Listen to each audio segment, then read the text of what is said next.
Good afternoon, adventurers. That's right. It's Friday. It's Friday. And of course, being Friday, I am at the Collective, and we are going live on John's Dungeon Corner here at the Collective in Altamont Springs, Florida, where it is a beautiful 83 degrees. Nice and warm with just a little bit of cloudiness. Anyway, so today's show, oh boy, I was going to do something a little differently, and then I kind of switched back over because today's a awesome day. Now, you guys know, everybody knows that I got some favorite things about Dungeons and Dragons, other than just being able to play with my friends and family and have a good time, right? There's a couple of things that attract you to a game, a sport, a miniatures game, whatever it is, right? A hobby. Let's call it a hobby. Okay. And one of the things that always attracted me, of course, were the dice. Hey, Sarah, yes, it's Friday. Indeed it is. Indeed it is. All right. Welcome to the show. So the one of the things that attracted me, we know, were dice. Oh my gosh, I got dice. I love dice. I didn't put any dice icons. I didn't want to confuse the message. All right. I love my dice. But one of the second things that I love about the game, and like I said, this is behind the camaraderie and the playing with the family and friends and all that. Because to me, that's really the heart and soul of Dungeons and Dragons, bringing people together, regardless of who they may be, and just being able to share time with them and kind of have a good time together. And so it's built a great community. And here at the Collective, that community has grown on Wednesdays to be a big community of like 30, 40 people who are playing Dungeons and Dragons here. But the other thing, I keep digressing, don't I? Okay, the other thing that attracted me even more so to D&D later on in later years, because remember, in the beginning, there were no miniatures. And that's what we're going to talk about today, miniatures. All right? And the reason why is today's Friday. Yes, it is. It's the 22nd. And because it's the 22nd, during this month, we have an awesome sale. The Collective has an awesome sale going on. You buy 2 miniatures and you get 1 free. And let me tell you how cool that is, right? So, Jason, yeah, remember, free dice are great dice. Yes, free dice are great dice. All right, you got your saying, ha, ha, ha, ha. I love dice. You know I do, Jason. I just love the review. That was an amazing feat that day. But welcome to the show. Now, one of the wonderful things about this buy 2, get 1 free is that you can buy the smaller miniatures where they come with the characters or the monsters or whatever. You can buy, like right now, let's say I wanted these goblins, the Dragonborn Paladin, and the Human Sorcerer. I could buy 2 of them and I get 1 of them free. So that's a lot of miniatures right there. Okay, so buy 2, get 1 free. The other awesome part about it is, because these are all by WizKids, I could also buy the Icons of the Realms Epic Level Starter. Okay, and that's awesome because I could buy, let's say, this one and like the Hobgoblin Troop and get the Goblin one for free, or vice versa. However, but it's buy 2 and get 1 free. Here's where it really gets neat. So we got in some really cool miniatures. We got the Purple Worms. We got the adult Silver Dragon, that looks really nice. And then the paint kit for this month is awesome. It's a giant space hamster. You got to see this. This is just the coolest thing. Let me show you. Now, this is it right here, right? This is it right here. Look at that. I mean, that's painted. It comes unpainted, but the cool thing is that these kits, and I love these kits. So if you've been waiting to get a kit or kits, this is the time to get it, because you buy 2 and you can get 1 of these free. So you can get 3 kits for the price of 2. I mean, you can't beat it. You honestly cannot. And it comes with all the paints that you need to create the space hamster, the giant space hamster. So if if you're definitely doing the space theme, or if you're playing, hey, Willie, my brother's online. Welcome to the show. Welcome to the show. This would definitely be a good time to get it. So, if you're doing the Space Jam, the Spelljammer Adventures in Space. This is a definite must. It's so cool looking too. Hey, it's hamster time. Welcome to the show, Antonio. Yes, so we're talking about miniatures because they're buy two, get one. Antonio, do you want a giant space hamster for Dark Mass? Oh, and by the way, yeah, we're gonna. Sarah brought in an interesting question that I'm gonna talk about here in a little bit. Miniatures, okay, in general, because I had a couple good questions asked. Now, here's the cool thing: the purple worm comes in the unpainted but pre-primed version. Hey, bonjour, my love from Paris. So hey, we've gone international. My wife is in Paris and still watching the show. Now, is that a support or what? Kisses to you. I mean, oh my gosh, when you get support, want to go by the collective after I get oh, you see how this show really works? This is awesome. So my wife is out in Paris. She's out there in France right now, and she's still on the show. We'll talk about dedication. And there it's 7:00 at night. So that's awesome. I love it. So now you've got the pre-primed, right? The pre-primed miniature. And then, of course, you've got the colored. Oh, I got two. Oh, I got two the same. I guess they're out of the. Anyway, so the purple worm. You can paint them. They're two. Can I get dice too? Oh my gosh. International love. I love you. I love you too, my love. It is international love. Wow, this is great. So, okay. So we talked about how the miniatures. So remember, any of the D&D miniatures. Now, this doesn't have to do with all the other different types of miniatures. It's D&D miniatures, but you can get an adult silver dragon. Miche's there also. Miche! Bonjour! Oh, I love it. It's so much fun, I'm telling you.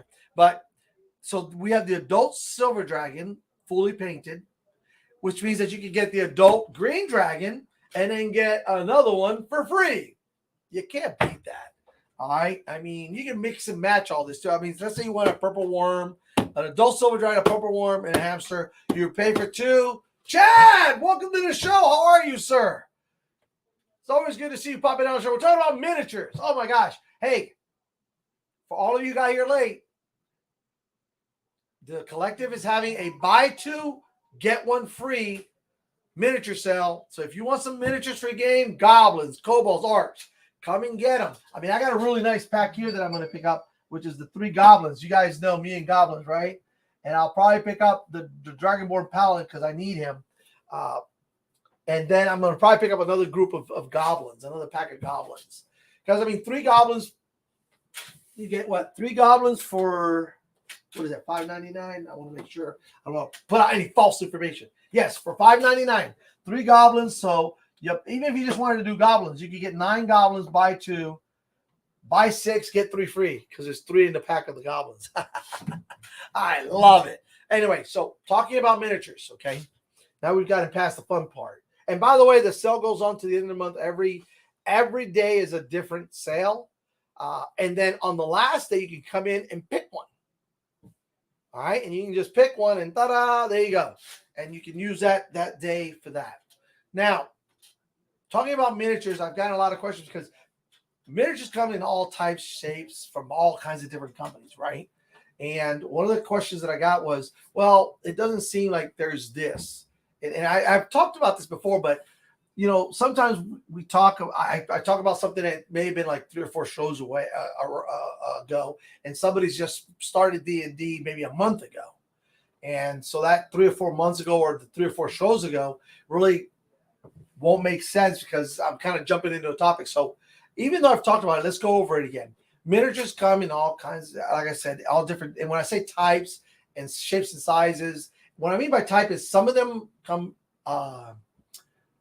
Now, I'm saying about now, they come where they're already primered. They're pre-primered. So you can take them right out the box and paint them. And, of course, Fiona went over this. If not, you have to primer them. Okay? Now, all the miniatures here are either pre-primed or pre-painted.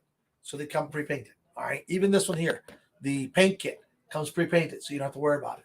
And then you can buy your paints and paint them with paintbrushes. This set happens to come with everything you need in it. To all the miniatures to paint it. Excuse me, all the paints to paint the miniature.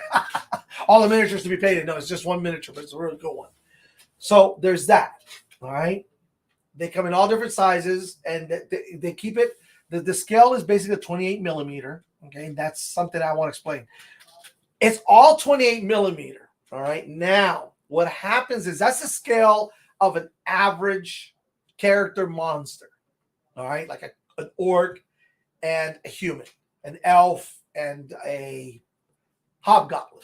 All right, that kind of concept. That's your 28 millimeter figure. Now, from there, what happens is like a halfling is a little shorter. So remember, he's not going to be 28 millimeters. He may be, let's say, 20 millimeters or whatever that is, 20 millimeters, 20 whatever millimeters. But even though he's smaller, it is still on a 28 millimeter scale. That is the norm. Then from there, it goes down to the halfling, the goblin size. So if you kind of, and I'm going to show this because these are all 28 millimeter miniatures. Now, there's a Dragonborn Paladin. That's the size. Comparatively speaking, there go 3 goblins. As you can tell, they're shorter. Okay? They're shorter, but they are still 28 millimeter. Now, and I'm glad I brought out the purple worm. The purple worm in the game, these are medium creatures. The purple worm, I believe, is a large or huge creature. This is what he looks like. But once again, to stop the confusion, this creature is still built. There I am. Is still built on a 28 millimeter scale. All right. So he is still built on a 28 millimeter scale. Representatively, you know, I mean, it's yes, there's a big difference in them. I mean, you know, when you go from the small to the large, ta-da. Now, where it really gets a little crazy, okay, is when you put the goblins next to the adult silver dragon, right? There's a silver dragon, and here go your little goblins. Sometimes you'll see these online where you see the picture of the of something, and then you this giant figurine like the Tiamat figurine that I had shown. I'm not going to bring her out here because she's on display, and you know she's got moving parts. I'm not going to bring her. But as you saw, the Tiamat figurine was huge. Well, that's Tiamat. She's a 5-headed dragon. She's huge. She's huge, and the Lord Soth dragon where he's riding it. You know, the Lord Soth is about the size of one of these, and then the dragon's this size, and you're like, wow, he kind of gets lost in it. But no, when you take him out, he looks really good. So I wanted to get that whole concept of scale out of the way. All right, and you're going to see that with ogres and giants, and any larger creature. When you put it up to your miniature, and it's not that the creature. Yes, the creature is technically bigger because he's taller. And in the game, he's represented by a bigger miniature. But it's all on the scale of 28 millimeter. That's what I wanted to get out there because there seemed to have been a lot of confusion in the questions that were asking me as to when people go out and try to buy miniatures. Because, you know, there's a lot of miniatures. And, yes, there's a lot of places to get them. And sometimes you want something a little special. You want something to make you something. You go, oh, wow, 28 millimeter, 18 millimeter, 32 millimeter. What's going on? What does all this mean? That's what it means. All right, so now let's get back to the nitty-gritty of the miniatures. Now, when we play the game, it doesn't matter where the miniature really comes from or what game it is. And just for instance, this is D&D, but there's a game that Antonio plays, and you'll see the name up there, okay? I don't know, it's called Dark Matter, all right? If I give him a little prop, say that's okay. It's a fun game, too. It's another role-playing game. It's a space game. And we played at home. And Sarah was asking him if we could use the Space Hamster in that game. Well, it's a D&D miniature. Why would you? Because the miniatures are just that, a miniature. It is a space-themed miniature. It isn't Dungeons & Dragons for Spelljammer. That does not preclude it, though, from being used for another game like Dark Matter. If it fits, it fits. The miniature fits. When you create a character, you create the character. You know, a lot of things that I do, I'll look at a miniature and I want to put a villain in there. I want to put an NPC in there. And I look at the miniatures and I go, okay, this miniature is going to represent, you know, Alcris. Alcris the Dragonborn. You know, he's a purveyor of rare swords and armor shields. That's what he does. He doesn't make them. He's a purveyor, which means, you know, he sells them, displays them and sells them. He's a merchant. All right. So there we go. And I'll look for a miniature, and he may be holding a sword. He may, you know, here's something crazy. A lot of you may or may not do, but I will sit there. If I want a merchant character, I mean, let me tell you something. There are so many warrior and fighting type characters out there and creatures that it doesn't make for me to sit there and take a weapon. Let's say this, I like the way a figure's posed and stuff, and I cut off the weapon that it came with, put a different weapon on there, because, you know, glue is a wonderful thing. Zap-A-Gap and all these other types of glues are amazing and let you make your own miniatures. Or if I really think he's going to be like a very unique character, like in my campaign, in my home campaign, is something I've been thinking about. If I decide that I'm going to introduce the Knight Commander of the Amethyst Dragoons and from Dragonar into the game, which is Alexis, I will have that figurine 3D printed for me because I want it to be unique. I want it to be that one of a kind in its colors and everything. Okay, that's the choice that you make, and that's okay. When it comes to miniatures, that's okay, because even though there's a lot of pre-made figurines, sometimes you want something special, whether it's for your character or for an NPC, or you want to give a gift. I mean, that is a really neat gift. There's a company that does them out there. There's several companies, but there's one that's very unique. We use it, and they even make the cut. They can send you the printed files so you make it 3D. You can have them do it. They do it in color for you, and I've seen it done both ways, and they're beautiful. Okay, they're really nice. So there you have it. As far as that goes, because miniatures, you know, I have a wonderful miniature. Antonio and I have a wonderful miniature collection. Probably thousands of miniatures, D&D and others, but basically in D&D, we have monsters. We have more character and NPC miniatures that we could ever shake a stick at. Will we ever use them all? Not sure, but they're there in case we ever do, and we can change them around and cut them up and use them however we need to. That's the neat thing about miniatures. They're very simple. Even the metal ones that I have from way back when. Those are kind of a little harder to work with. And I own quite a few. In fact, I showed you the collection that my brother got me up in New Jersey at a Renaissance festival. And those are set aside. I won't use those. They're going to be, I'm not even going to paint them, to be honest with you. I want them just like that in the raw metal, because that's just a part of history. Those are from the I think the oldest one was like a 1981, 84 cast. And they're basically all 80s and 90s, a couple 90 ones. But I'll set those aside, and those are sculpts that you may see in plastic, you may not see in plastic one day. But I'll put those aside, and those will be neat. A little bit of history there. Right alongside my D&D deities and demigods that Antonio and Sarah got me when they went up north to Michigan. So there you have it. You know, these are things that, hey, you can collect them, you can use them, you can paint them, you can customize them. And that's the other thing. Customization, like I told you, don't be too shy. If you buy two, let's say like these two Dragonborns, and I want to sit there and go, well, I want this. I like this pose better for my character. So I'm going to cut this weapon off and just put it over here. Then just go ahead and do it. And if you wanted to, you could cut off the bottom from the hand and the top and just do the same thing with the receiving and just glue them on there. And once you shape it, you're good to go. No one's going to question it. And if they do, well, whatever. You know, there's always that kind of person out there. So don't sweat it too much, but have fun with it. That's the thing about miniatures. They're just like the dice and just like the game. It's all about having fun, right? That's the way it is. Now, in using miniatures, that's the other part of another question. Using miniatures. Yes, sometimes you may need a lot of miniatures, but here's the wonderful thing. Especially, this is really good if you're doing your own campaign, your own homebrew campaign, you're writing it. Okay, not campaign, but so much the adventure if you're putting it in, put it together. Let's say you have X amount of goblins and you have X amount of orcs. Well, there you go. You recycle them. It could be a goblinoid camp that they're going into, or goblinoid outposts in the mountains that they're raiding.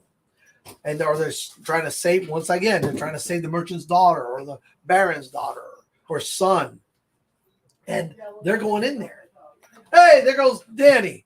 Everybody say hello, Danny. Hi, guys. Hey, look, Christina's in France and she's even on there. What? She's in France and she's on the show. Watching. Chad. This is awesome, guys.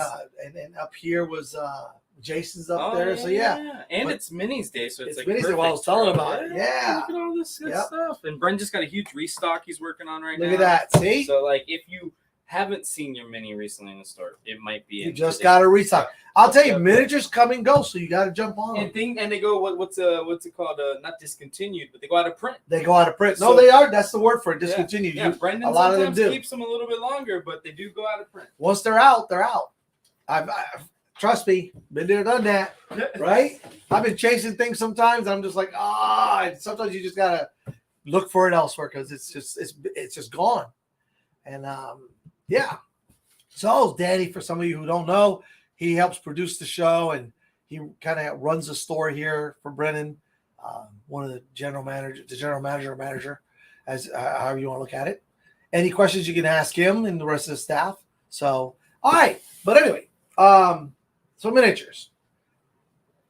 Miniatures are the most reusable things other than the dice in the books that are amazing because it becomes part of the game. So and using them, once you get the characters, okay, your character may change weapons. And here's another question: don't sweat the little details. Look, if your character has a shield and a sword, but the only miniature you have right now has a sword, a shield, and a mace, that's okay. There's this disbelief part, this disconnect from reality that happens in Dungeons and Dragons. That should happen in Dungeons and Dragons. Okay? There's this disconnect that happens between reality and fantasy where that mace is probably one of the many weapons that character can use anyway, especially if you're a fighter. Let me tell you, there's no weapon they can't use. Long sword, short sword, whatever, mace, bow. I mean, they can just use every weapon anyway. So whether in this moment he's carrying a mace and or they switch over to a short sword or a long sword or a two-handed sword or a bow, it's immaterial. You're not going to see it all on their character because, to build that fig, although there is a fig, there's this merchant fig that I have where he's carrying, hey, how are you? Thank you. There's he's carrying this backpack and you see all kinds of, but he's a merchant. He's a traveling merchant and he's got all kinds of stuff on his back. It's crazy. I also got a giant. I have a giant in my campaign. He's a hill giant that works for Giovanni. And Giovanni's giant walks around because he goes to all these little villages. He doesn't go to big towns because big towns, they don't really know him and it's kind of frightening. But he's gotten acquainted through Giovanni with these small villages in the southern reaches of the Eldritch Kingdoms that he'll come along and in the miniature itself, and I saw the miniature, I'm like, oh, I know exactly what I'm going to do with it. Has this giant rope net that he carries behind him, right? Strapped to him.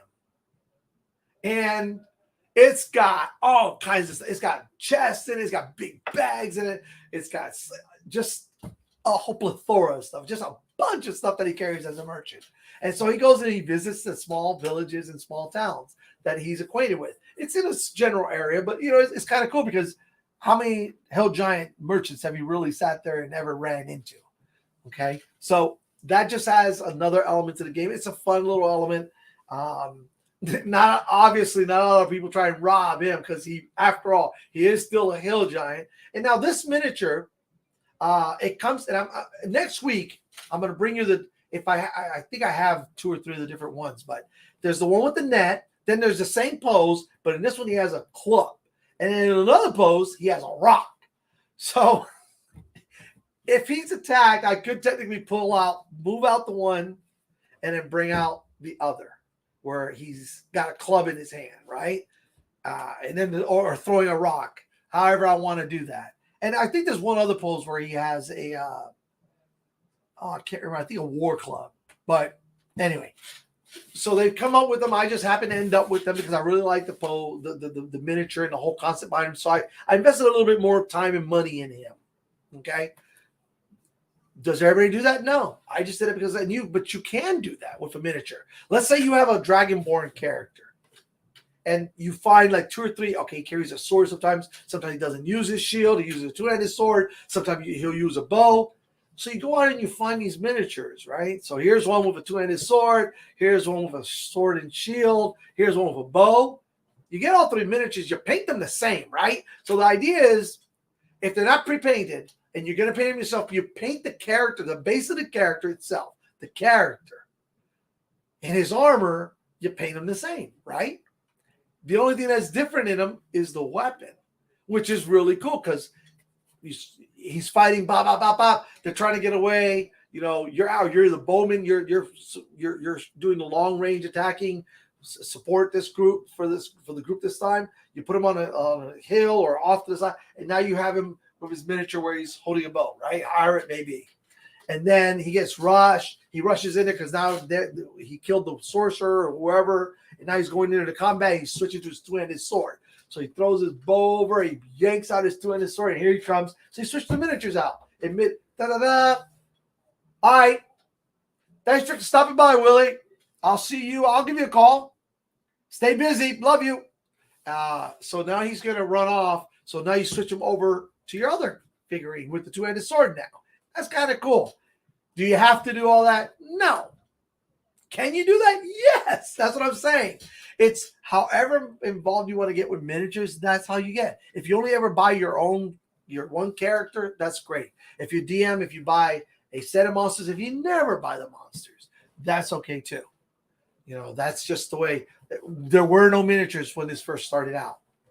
So miniatures are just a nice aesthetic that people can see. It's kind of cool when you have a grid map out there. But everything is an elevated. A lot of this, once you go past the normal, hey, let's roll the dice. We have our character sheets.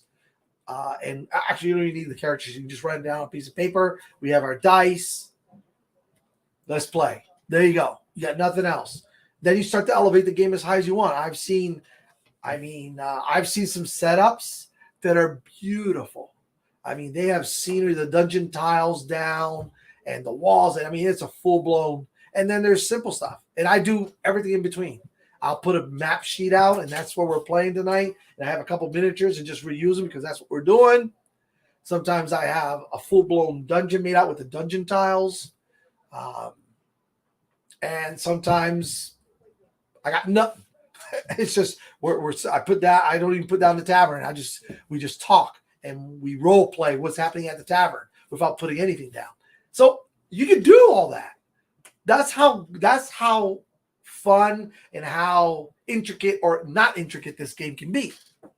Okay, so show's going to not be very long today because I wanted to talk about the miniatures. I really wanted to focus on miniatures because it seemed like I got in more than enough questions about them. And I'm trying to think. I don't want to sit there and forget any questions. I had them printed and left them at home, of course, because that's just the way I am sometimes. Last week of school, so I got a research paper and a couple other things and a final test that I got to get ready for. So good stuff, plus everything else that I do. But I wouldn't change it. Keeps me busy, keeps me running, keeps me good. So that's all fun, and I have time for my D&D too. So that's awesome.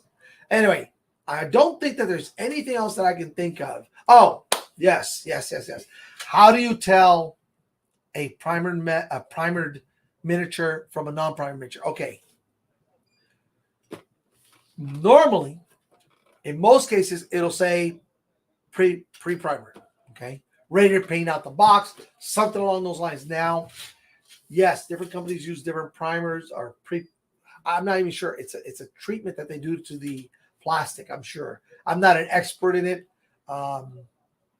But I will say this. When in doubt, primer it. It's okay. And she Fiona told you the same thing. Make sure that you primer it. It's not a big deal. If you primer a primer miniature, nothing wrong with it. Just go light on it. Okay? And there you go. And that's it. So I think that's about it. when in doubt, if you just get a miniature and you're not sure, almost everything that's 3D printed will not be pre-primered, unless they specifically say they're going to primer it for you. Okay, that I will tell you. Other than that, it's been a lot of fun spending some time with you folks. I hope you take advantage of this sale. It comes around every once in a blue moon. So buy 2 miniatures, get 1 free. The hamster would be free, I think. Now, you know it's going to be the lowest cost one. So more likely it's going to be buy these 2 and get this one free. Still, you can't be free. Free is a wonderful word, right? Okay. So with that being said, all right, it's about that time. But may the road always rise up to meet your feet, and may all your adventures be successful. This is John from John's Dungeon Corner, wishing you a wonderful weekend until next Friday when I will see you. And by the way, the last day of the month, I will give you this, is the day where you can come in and use any of the sales from the month on that day. All right? All right. Well, without any further ado, I will see you next Friday. Adieu. That's French, love. That was just for you. All right, everybody, have a great weekend. Everybody stay safe.